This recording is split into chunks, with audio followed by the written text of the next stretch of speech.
नमस्कार दोस्तों, आप सभी का हमारे प्रशंसनीय YouTube चैनल में हार्दिक स्वागत है। मैं आप सभी का धन्यवाद अदा करता हूं कि इतना सारा ढेर सारा आपका प्यार मिल रहा है और डेली बहुत सारे नए सब्सक्राइबर्स और बहुत सारे व्यूज़, बहुत सारे लाइक्स और आप लोग जो है आगे उसको फॉरवर्ड कर रहे हैं। कुछ शेयरिंग के बहुत सारे ऑप्शन आ रहे हैं। बहुत थोड़े ही टाइम में, लगभग 1 से 1.5 महीने के बीच में ये चैनल बहुत ही प्रशंसनीय बन गया है। मैं ये कहूँगा कि इस सब के लिए आपका महान योगदान है और ये सब आपकी ही मेहरबानी है और आपका ही अच्छा समर्थन मिलने के कारण ये चैनल प्रशंसनीय बन रहा है और ये सब आपकी ही सफलता है। इसका मैं आपको दिल से धन्यवाद देता हूँ। आज हम बात करेंगे, हमारा टॉपिक है भारत में यंग एंटरप्रेन्योर। हम हमेशा युवाओं पर फोकस करते हैं क्योंकि हमारा आने वाला टाइम या हमारा आने वाला भविष्य युवाओं पर निर्भर है। मैं बार बार युवाओं की बात इसलिए करता हूँ क्योंकि हमारे भारत देश में युवाओं की संख्या ज़्यादा है और किसी भी देश की तरक्की युवाओं पर ही डिपेंड करती है। दोस्तों, मैं कहूँगा कि जिस देश में युवाओं की संख्या ज़्यादा होती है उस देश की तरक्की बहुत जल्दी से होती है, उसका ग्राफ अच्छे से आता है और बहुत जल्दी तरक्की होने के चांस रहते हैं। इसलिए मैं भी फोकस बार बार युवाओं की तरफ कर रहा हूँ और उनको मैं अपने विचारों से प्रेरित करना चाहता हूँ और मेरे विचार युवाओं को आगे ले जाने के लिए, देश को आगे ले जाने के लिए हैं, ना कि मेरा उसमें कोई पर्सनल स्वार्थ है। मैं बार बार कह चुका हूँ आपसे कि मैं इसको कोई भी अर्निंग के लिए काम नहीं कर रहा हूँ। मुझे पहले एक छोटी सी अपने समिति बनानी है और इसको बाद में एक ट्रस्ट का रूप देना है। मैं बार बार कहता हूँ कि युवा अगर किसी भी काम को ठान लें तो वो जल्दी से कर सकते हैं। आज हम बात करेंगे युवाओं की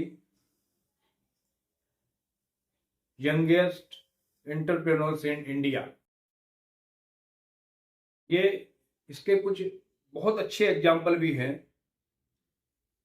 इसमें सबसे बड़ा रितेश अग्रवाल जी का एग्जाम्पल है, जिनकी उम्र केवल 19 साल की है और उन्होंने ओयो रूम्स में इतना बड़ा मकाम हासिल किया है कि पूरी दुनिया उसका एक एग्जाम्पल सेट करके उससे अच्छी सीख ले रही है।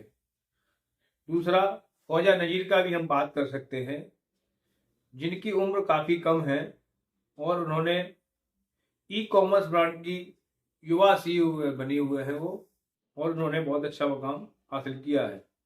तीसरे नंबर पर तिलक मेहता भी आते हैं। उन्होंने 13 साल की उम्र में लॉजिस्टिक्स सेंटर में एक क्रांति ला दी है। पेपर एंड पार्सल के नाम से इन्होंने अपना बिजनेस शुरू किया है। तो इससे हमें ये सीख मिलती है कि कोई भी काम कभी मुश्किल नहीं होता है। मैं हमेशा मोटिवेशनल वीडियोस की बात करता हूँ और मैं आपको बोलता हूँ कि इसमें हमें अच्छे से काम करना है। श्री लक्ष्मी सुरेश भी हैं इसमें। इंजीनियरिंग के लिए उन्होंने बहुत अच्छा मकाम हासिल किया। एज केवल 10 ईयर्स की है। हमें बहुत अच्छा सीखना चाहिए उनसे कि 10 ईयर्स की एज में एक बच्चा अगर ऐसे काम कर सकता है तो कोई भी बंदा क्यों नहीं कर सकता, हम क्यों नहीं कर सकते। बार बार मैं कहता हूं, nothing is impossible, everything is possible.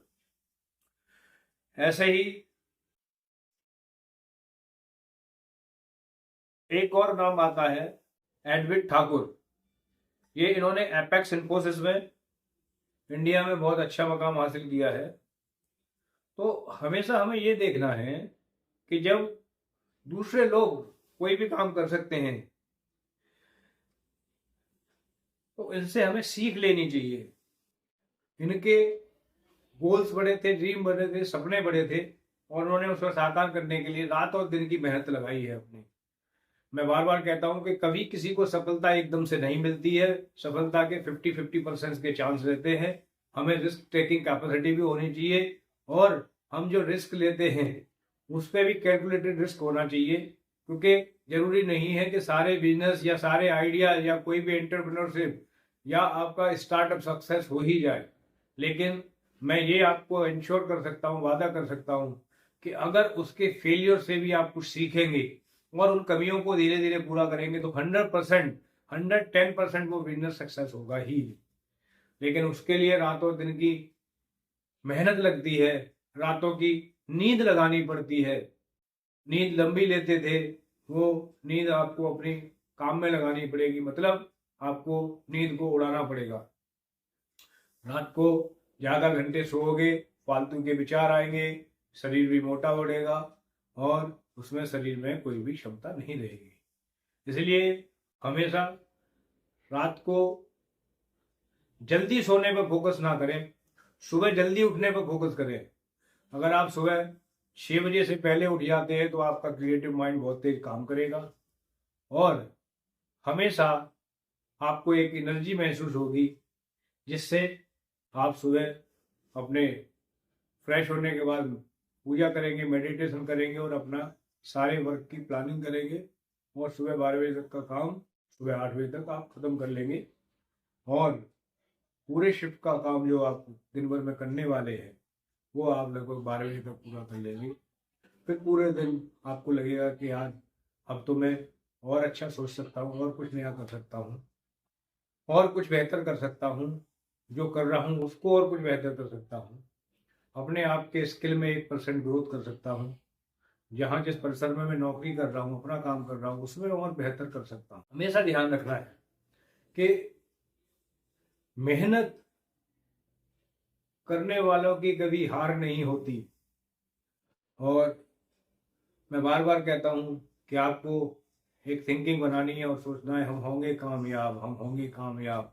मन में है विश्वास, पूरा है विश्वास, हम होंगे कामयाब एक दिन। अगर थिंकिंग पॉजिटिव रखोगे, लगातार प्रयास करोगे, फेलियर से सीखोगे, हमेशा अपने प्रॉब्लम का पेरेटो चार्ट बनाओगे, हिस्टोग्राम बनाओगे, पाई चार्ट बनाओगे, एक्सेल में एनालिसिस करोगे, तो निश्चित रूप से आपको उसका रूट कॉज दिखाई देगा कि हम अभी किस कारण से सफल नहीं हो पा रहे हैं या किस कारण से कम सफल हो पा रहे हैं या हमारा और प्रॉफिट क्यों नहीं बढ़ पा रहा है। सिंपल सी बात है कि जितना आप किसी चीज के लिए ज्यादा सोचेंगे, जितना उस पर काम करेंगे, उसका रिजल्ट ज्यादा अच्छा आपको मिलेगा। होता क्या है कि हम किसी काम को 100% नहीं देते हैं, हम काम को लापरवाही से करते हैं या फॉर्मेलिटी करते हैं, यार आज की झाड़ी पूरी होगी, आज का दिन खत्म हो गया। लेकिन मैं बार बार कहता हूं कि टाइम कभी खत्म नहीं होता, टाइम तो चलता आ रहा था, चलता जाएगा। हमारी उम्र खत्म हो रही है, हमारी उम्र कम हो रही है। जो भी करना है आज कर लो, आज करना है वो अब कर लो। ये समय फिर कभी लौट के नहीं आने वाला है। समय अगर बीत जाता है वो कभी नहीं आएगा, या समय हमारे हिसाब से नहीं चलेगा, हमें समय के हिसाब से चलना पड़ेगा। और एक अच्छा सा जो है ना वर्ड भी आता है, टाइम इज मनी। अगर हमने अपना टाइम खो दिया है तो सब कुछ खो दिया है, कुछ फिर वापस लौट के नहीं आना। धीरे धीरे करके देखते हैं, बहुत सारे त्योहार आते हैं, बहुत सारे इवेंट्स होते हैं, लेकिन आपने एक चीज नोटिस की होगी कि इन सब चीज़ों में एक साल गुजर जाता है। फिर हम सोचते हैं कि इस साल की शुरुआत 1 तारीख जो जनवरी आएगी उस काम का अच्छे से शुरुआत करेंगे, अच्छी शुरुआत करेंगे, लेकिन वो शुरुआत कभी नहीं होती है और ऐसे ही साल पर साल निकलते जाते हैं और एक दिन आदमी अपने से रिटायर हो जाता है कि अब मेरे कुछ बश की नहीं है, फिर थोड़े टाइम बाद जिंदगी से रिटायर हो जाता है, फिर तो कोई मतलब ही नहीं है। मेरा मानना यह है कि जितना आप कर सकते हो उससे कई गुना करने का प्रयास करो, अच्छा करो, बेहतर करो कोशिश करो, मल्टीपल टाइम करो। कभी भी फेलियर से मुंह मत मोड़ो, फेलियर से सीखो कि ये मैंने ऐसे किया तो मेरा ये रिजल्ट मिला, तो मैं इसको ऐसे करूँगा तो क्या रिजल्ट मिलेगा। उसमें आप अपने एग्जाम्पल सेट करते रहो, उस पर काम करते रहो, जिससे आप हमेशा सक्सेस होगे। कुछ मैंने नाम आपको गिनाए हैं। धन्यवाद। मैं आपसे यहीं विदा लेता हूँ। नमस्कार।